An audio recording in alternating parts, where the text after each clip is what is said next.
and welcome back to New Year, New You. Today's video is going to be about how to read more books, because reading is something that I really enjoy, but I kind of find it hard to find the time to read stuff that's not just school related.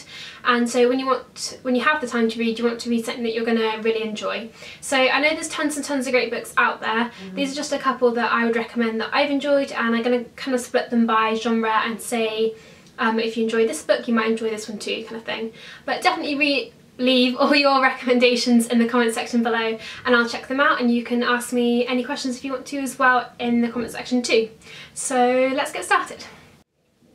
So the very first book, or it's actually a series of books that I would recommend if you haven't read already, is The Hunger Games. So I'm sure loads of you will have already read the series or have seen the film, but I definitely recommend reading it. And the reason I would recommend this one particularly is because my sister, who had sworn off books and hated reading, I persuaded her to read this one, and she was absolutely hooked and has reread the series so many times. So if you're looking into getting into reading, I would definitely suggest this book here.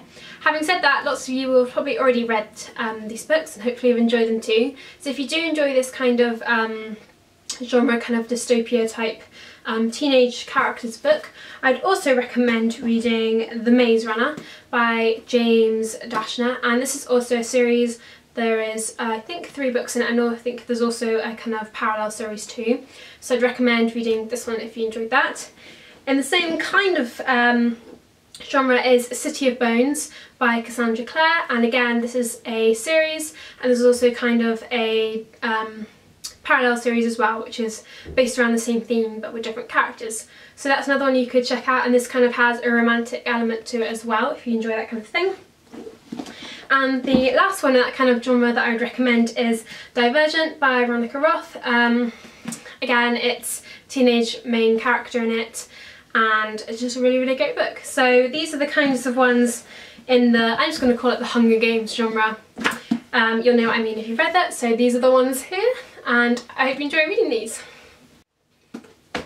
So the next books I'm going to recommend are for maybe slightly younger readers, I'd say between the ages of 12 and 14, but again you can read them at any age and I would definitely recommend them. And they're kind of more drama and kind of light romance related. So the first one is Girl Missing by Sophie Mackenzie. This is a fantastic book. It's about a girl who's adopted and her kind of story to find out her real parents and where she's from. And this is also part of a series. I didn't actually realise it was, but I think the sequel is called Sister Missing, and there may even be a third one as well, but you'll have to check that because I'm not entirely sure. And by the same author is Blood Ties, and this is kind of got a science kind of edge to it, and it has a romance because it's between this girl Rachel and a boy Theo, who are both kind of in the same situation. Finally, for all you Twilight fans, I'd recommend reading Finding Sky, and this is by Joss Sterling. It's definitely quite a quick read. It's quite addictive, so you can get through it pretty quick, and it's a romance story, and the boy in it can read minds, so you can probably see the parallels between that and Twilight pretty easily. So that's what I would recommend for you. Finally, I'm just going to call this last category books that I really enjoyed and are really well written as well. That's a really catchy title, but the first book is The Curious Incident of the Dog in the Nighttime, and this constantly comes up in books that you should definitely read, and I definitely enjoyed it. It's about a boy who's got Asperger's syndrome, and it's also a murder mystery with a comic edge. So not sure how, if you haven't read this book, you'll understand how that all fits together, but I definitely recommend reading it because it's really well written and it's a really, really great read.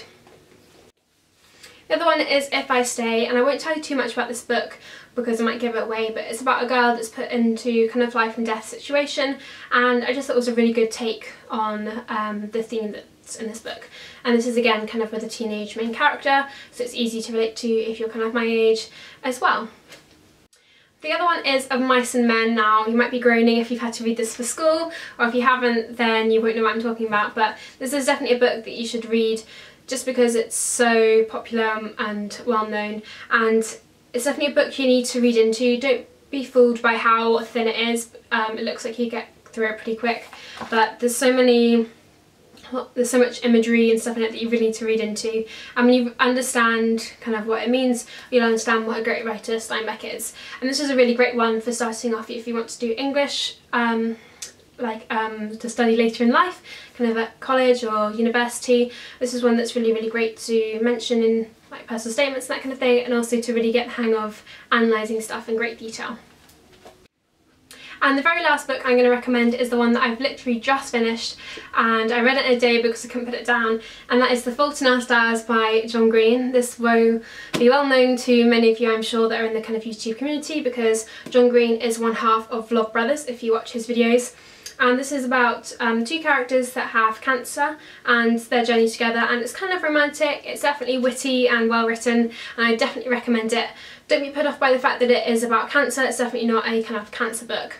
So I would definitely recommend this one, and I'm going to be reading all of his other works because of this one too. So that's all my picks for this video. There's definitely tons more that I could recommend, but I just couldn't fit it all into this video. So leave your own recommendations in the comments below and I'll definitely check them out.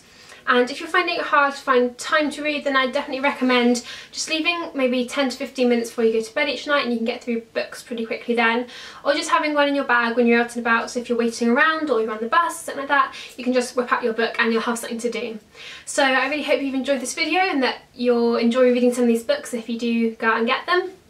And I'll see you in a couple of days for another video. So thank you so much for watching, and bye for now.